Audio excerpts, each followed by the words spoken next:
The Lantern Keepers of Hashizora. Long before the maps of the world were inked and drawn, there was a village that didn't exist on any scroll or parchment. It was nestled between forested hills and gentle streams in what would one day become the far northern edges of Japan. The villagers called it Hashizora, the starry sky, because the heavens always seemed closest there, low and glimmering, as if one could pluck a star from the air like a ripe plum. This was a village of silence and slow time. Nothing rushed in Hashizora. The snow fell like feathers. The wind spoke only in whispers. And when dusk arrived each day, a soft golden glow began to emerge from every house, every hut, every corner, because Hashizora was home to the Lantern Keepers. The tradition stretched back as far as anyone could remember. Each household kept a special lantern, shaped from translucent rice paper and thin cedar wood, passed down through generations. These weren't ordinary lanterns. They didn't simply light homes. They were believed to carry the dreams of those who lived beneath their glow. Once a month, on the first clear night after the new moon, the villagers gathered in the clearing at the heart of Hashizora. There, an old platform stood, its edges lined with hanging bells and paper charms. The sky above opened wide, unbroken by trees, and the stars unveiled themselves like lanterns of their own.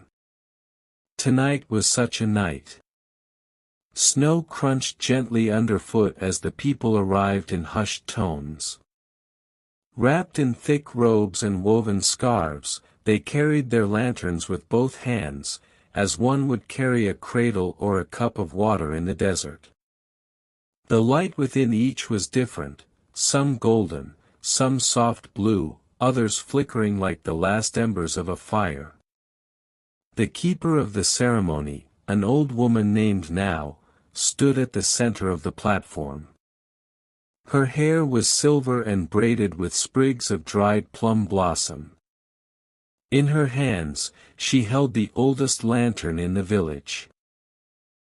Said to have belonged to the first settler who followed a falling star into the valley. Her voice, when it came, was soft as snowfall. "We gather not to remember what we've lost," she said, "but to carry forward what has chosen to stay." The people nodded. Around her, the lanterns swayed gently in the winter wind, casting dancing shadows on the snow. Now began the slow walk around the circle, pausing at each lantern. She would look inside, not with her eyes, but with her heart, and whisper something no one else could hear. And with each whisper, a faint warmth filled the air. When she reached a young boy named Kenji, she smiled especially wide. "Your dream is not a loud one," she said. "But it is steady." Kenji's lantern was small, decorated with pressed leaves and little drawings of foxes. Inside, its glow was steady and pale, like moonlight reflected in a quiet pond. Now moved on. As the final blessing was given, a deep stillness settled over the gathering.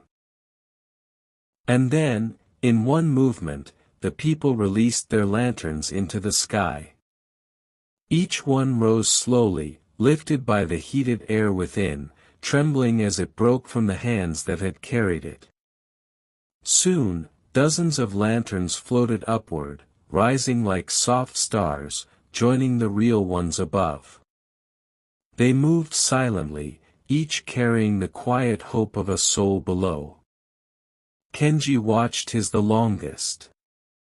It wobbled, then found its balance, then climbed higher, higher, until it was just one point of light among a sea of them. Later that night, after the lanterns had vanished into the heavens, Kenji could not sleep.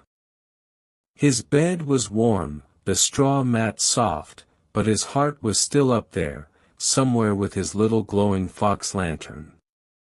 He tiptoed out of his house, wrapping his robe tighter around his shoulders. The snow had stopped. A silver fog hung low, and the only sound was the creak of branches under frost. He walked toward the river that edged the village. There, sitting beneath a pine tree, was Now. She looked up as Kenji approached. "You followed your dream, didn't you?" she asked with a smile. Kenji nodded. "I think it's still flying." "Oh, it always is," she said. "Even when you forget it."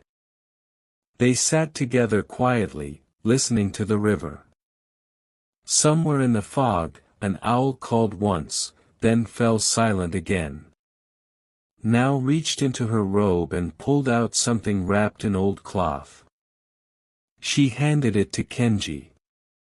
Inside was a scroll, old, delicate, and bound with red string. "This belonged to my grandmother," she said. "She was a lantern keeper when the village was even smaller than it is now. The scroll tells of the very first light." Kenji unrolled it carefully. The characters were painted in elegant strokes, but what caught his eye was the painting beneath, a single glowing lantern rising into a dark sky, its flame shaped like a sleeping child. "It's beautiful," he whispered. "She used to say that every lantern is a story," Now murmured. "Not just one told by words, but one made of sighs, of hopes, of kindness. And the stars are where the most patient stories live." Kenji felt his eyes grow heavy. Now looked at him with affection and tucked the scroll back into its cloth. "Go rest, little lantern," she said softly. "Let the stars do their part." Kenji walked back slowly, guided by moonlight. His breath made clouds in the air. The village was dark now, the fires low, the houses quiet. He lay down again on his mat and closed his eyes. But this time, he felt as if he were floating. As if his heart had turned into a small, glowing shape, lifting into the sky, to join the others. His thoughts slowed, his body softened. Up above, the stars twinkled gently. And in the great silence of Hashizora, 100 dreams glowed quietly, held by the heavens like precious things. The night held them all. And the lantern keepers watched over them still.